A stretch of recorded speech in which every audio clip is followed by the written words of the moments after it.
Okay, this is going to be a voice recording to help you out with gene control, epigenetics, some operon stuff, some stem cells, just kind of conglomeration of a bunch of different stuff. So we'll start off with where we were in the notes, the lack operon. You're definitely going to have to know this for the AP test, and thus you'll definitely need to know it for your test that's coming up. When the test is coming up, you're going to have a diagram similar or somewhat like this, where you're going to have to identify the different parts of the operon and be able to know what the purpose of those different pieces are. So remember, an operon is just giving an organism the ability to control expression, specifically from RNA, from DNA to RNA. Right, so we're saying transcription. So what's going to allow the organism to turn the DNA to RNA? So remember, the goal is to eventually take that RNA and turn it into a protein. So in this example, this is the lac operon. So our goal is to actually make the protein lactase. ACE meaning enzyme, and lac being the thing that it's working on. So the goal is to work on lactose. Remember, lactose is a disaccharide composed of a glucose and a galactose that are glycosidically bound together. So our goal is to get more of this. Remember, cellular respiration, this is a highly oxidized type of sugar that most organisms can turn into ATP very readily. So lactose, being bigger, needs to be turned into its smaller subunits, its monomers. So let's walk through how this plays out. You need to know the different parts of the first thing, DNA to RNA. We're definitely going to have to use that RNA polymerase, which we've covered in the past. So the goal is RNA polymerase will do a process where it binds up specifically to the promoter region and turn the following sections downstream here, whether it be one gene, two genes, or a couple genes, into the functional mRNA that will then end up turning into the functional protein, and in this case it's going to be lactase. So here's RNA polymerase. You can see it as a teardrop shape. It's going to have to move downstream. Now, if you notice, there's this operator area, very Lego bit section like, and we're going to have a repressor that could be bound into that. So if the repressor's in there, so I'm going to just generically draw it in. If the repressor's here, RNA polymerase can't move forward even if it wants to. So RNA polymerase not only has to bind to the promoter, so if you remember the Tata box that we were talking about before, the Tata box is part of that promoter region that allows RNA polymerase to know where it is, and we'll talk a little bit about CAP and cyclical AMP and how those two play out to help RNA polymerase figure out where it needs to go. Let's continue with the operator and the repressor. So RNA polymerase wants to make lactase, but it only wants to make it if lactose is in the environment. So don't make lactase unless you have something to work on. So if you notice here, we have a repressor that gets pulled off, and it's going to be pulled off by the inducer. So in this case, the inducer, the thing that actually turns on your operon, is going to be lactose, the sugar. So the sugar will pull off the repressor, allowing RNA polymerase to move forward. Now, that is if the concentration of lactose is high. The other piece is we don't want to make lactase if lactose is high, but if we have a lot of glucose in the environment as well. Because remember, if we have a lot of glucose, why even make this energetic process go forward and make an enzyme to break down lactose if we already have plenty of glucose? So this cyclical AMP and CAP component that tells RNA polymerase where to come in is going to be guided by the glucose levels. So in order to activate this, we have to have low amounts of glucose in the environment. So if low glucose is in the environment, then cyclical AMP will be high, allowing more binding to CAP and activating CAP to bring in RNA polymerase.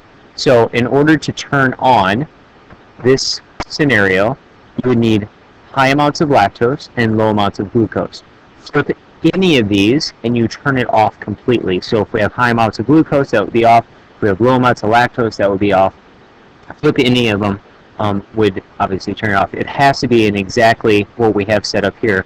High amounts of glucose, low amounts, or high amounts of lactose, low amounts of glucose in order to turn on this operon. So I think we've gone through all these words. And like I said, make sure that you know them for your test. All right, continuing, epigenetics. Remember, above the genome. These are things that can either turn on or turn off different sections of your DNA. So, for example, methylation. Methyl groups, which are carbon attached to 3 different hydrogens, can bind up with the DNA and deactivate its ability to be transcribed and then eventually translated. So methyl or methylation will turn off certain genes. And remember, methyl groups can be provided in, like it says here, dietary sources, right? I just totally crossed that out. I apologize. The dietary sources, foods that you consume. The other thing, epigenetic piece that we've been looking at is acetylation, histone specifically acetylation. So, like this picture is showing, the purple blot, or the purple ribbon, is the DNA. If it's all wound up really tight around the histones, then we don't have the ability to get in there and transcribe and translate this. So if acetyl groups, which are showing here as this 5-sided shape, binds into the histones, it'll unwind the histones a little bit, loosening them, exposing that gene to be allowed RNA polymerase in and transcribe and translate this. So acetylation will actually turn on the genes, but it doesn't do it specifically on the DNA. It actually works on the proteins that DNA is wrapped around, the histones. Okay, so that's epigenetics. So where we were looking at this in the video in our discussion is, well, you are kind of what you eat. So the mother, first generation, consuming carcinogens in the form of smoking can not only affect her, but if it starts affecting her germline, meaning her eggs, and in this case, the fetus that is already in her womb, that's going to affect the baby.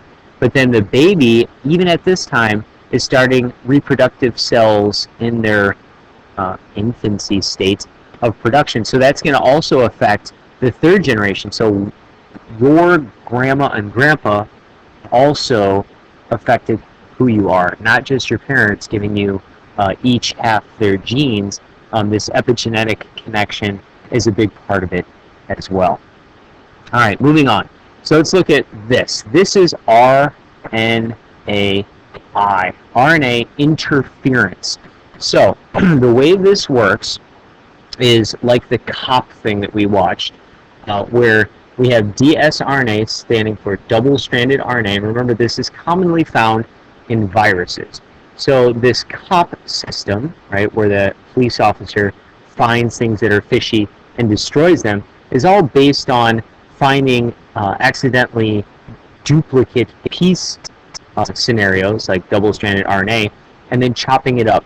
Now, that was oversimplified. We actually have 2 major workers, Dicer and RISC, R-I-S-C, that actually work for the chopping.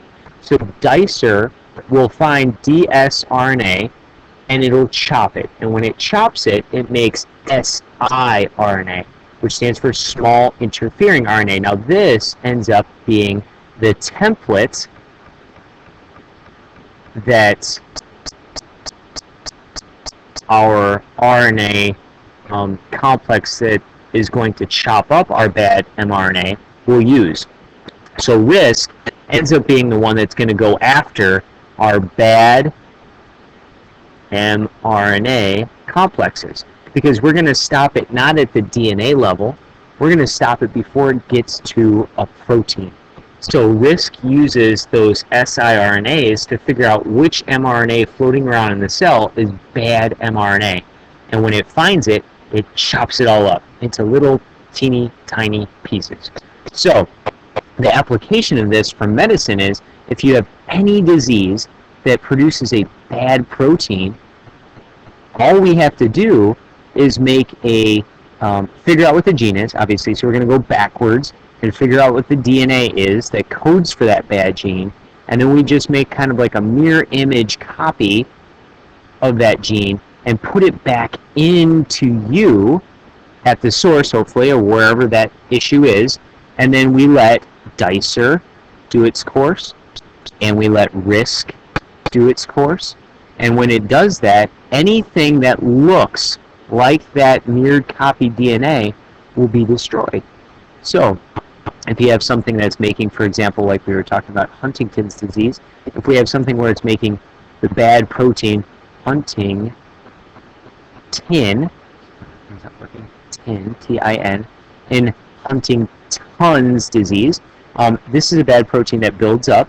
We can insert a double-stranded type looking gene of Huntington, and then your body starts destroying anything that looks like it. So the gene that we threw in there will get destroyed, but then also Huntington, the part that's in your DNA, will get destroyed as well. So we stop making this bad protein, which obviously is a huge advantage. Applications for cancer, arthritis, all kinds of different diseases that humans have issues with can be possibly have the potential to be fixed with this RNAi idea, which is fantastic. Okay, let's continue on to the next. We have to talk about cell communication. So you need to understand, it's a very simple process, but this is how cells talk to each other. This is cell talking. So all we're saying is that in order for one cell to know what another cell is doing, there has to be some sort of passing of some sort of chemical. So in this example, we have a signal molecule. So maybe it's a neurotransmitter if it's a neuron, or maybe it's a hormone if it's the pituitary gland trying to tell maybe your adrenal glands what they need to do. And that signal molecule will bind up with these surface carbohydrates. So in this case, it's kind of like a lock and key type of set where it locks in. And then this surface protein will then cause kind of a cascade of events inside that cell. And that's the transduction parts where we're getting to where we need to get. And then finally we get to this flow of information will then finally activate some sort of cellular response. So maybe it's coding for the DNA to start kicking into the S phase of the cell cycle and telling the cell to start replicating the DNA. Or maybe it's telling the cell that it needs to be destroyed. There's a lot of things that can go on in this talking scenario, but this is, from what we understand, how cells are able to work within a multicellular organism. Okay, stem cells. So we're looking at an example of stem cells here, specifically IPS, which stands for Induced Pluripotent Stem Cells. Pluripotent meaning that they have a high amount of flexibility. Induced meaning that we change them. And the beauty is here that we can take cells, like it's kind of showing here, from a person, so a somatic cell, so that would be a non-gamete, so any body cell we could use. So we'd probably take something that's fairly easy to access, and then we do this reprogramming. If you think about the tree and how stem cells work, right? If a cell starts out at the bottom of the tree, and as it goes through its life, it diversifies out. Maybe it comes out up here, and it becomes a blood cell, or maybe the cell comes up here and it becomes a skin cell, or maybe it comes over here and it becomes a brain cell. Once they're already at the locations, they can't come back. So the idea behind IPS is that we can take this cell that's way up here, like a skin cell, and we can actually bring it back to its younger state. If you could bring it back to its younger state, then like it says here, we can differentiate them. We can then give them the cues so that they actually turn into a brain cell, or they turn into a muscle cell. So let's say you have a heart problem. We can take your skin cells, we can reverse program them, doing the inducing part, and then we can specialize them to turn into your heart cells. potentially fixing yourself with your cells. So you don't have the organ rejection issue. Any of those things would be solved with this sort of thing.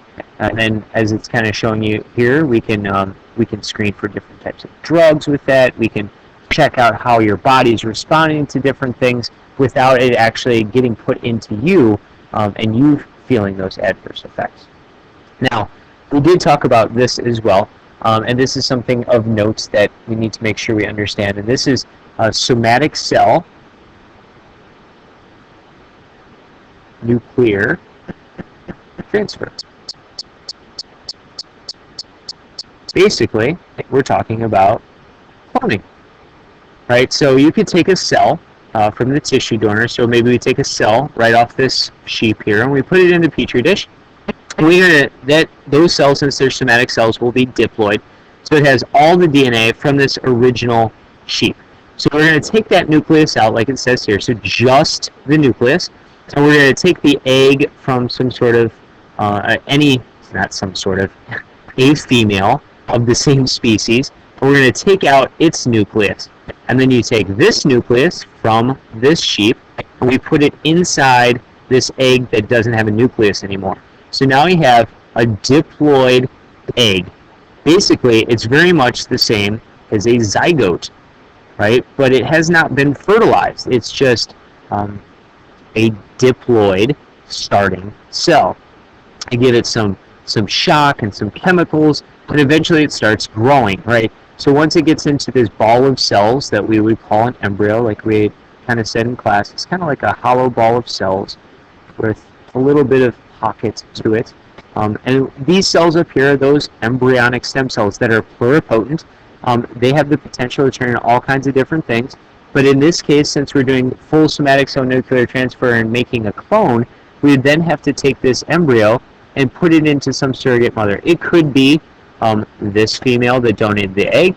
It could be a totally different female. If this was the donor was a male up here, obviously that can't harvest the embryo, but this female in this example takes the embryo and eventually gives birth. Now this baby here is the exact clone of the donor of the original nucleus. So females, in essence, if we took a somatic cell from this female and we took an egg from this female, removed the nucleus from that egg and took the nucleus from one of its somatic cells, it could technically give birth to itself. So why even talk about this stuff? Well, we're not talking mostly about cloning with these sorts of things. It'd be more of a therapeutic sort of thing. So we could technically grow an embryo and then take, like if this was you, we could take your embryonic stem cells here and we could use those cells, like we talked about on the previous slide, and be able to help your own tissues out. We could change them into a heart cell or change them into a brain cell and fix things for you. Obviously, the political piece here is that these embryos, once you take these cells out here, this embryo goes no further. So it can't go into another individual. Not that you'd want to have a clone of yourself. But the controversy is that once you take those embryonic stem cells out, the embryo can't move forward, right? So the beauty is, with IPS cells, is that there's no embryos involved whatsoever. We're just taking cells from you, making them young, right? So giving them a facelift if you want to connect to, and then we're using those cells that are now young, and we can differentiate them into whatever type of cell we are. So they're not involving an embryo, so there's really no controversy with that. The biggest issue that scientists are having right now is because there are other cells that we know of that act young and have differentiation possibilities, they sometimes get involved within this system as well, and that young type cell is cancer. So what scientists are doing right now is trying to help figure out, once we do this IPS cell and we start differentiate, is there a way that we can check to see if the cells that we made are cancer types of cells or if they're going to be normal types of healthy cells. So that's the next piece in this whole scientific process. If we develop a filter or a test, a litmus test of some sort, that can remove these cancerous cells so that we only give healthy cells, to the patient. So that's where we're at right now. At least last time I read stuff, which was this past summer about IPS. So hopefully this helps you out and that you are good to go for the test. I wish you the best of luck, and I'll be around before school and after school if you need any help.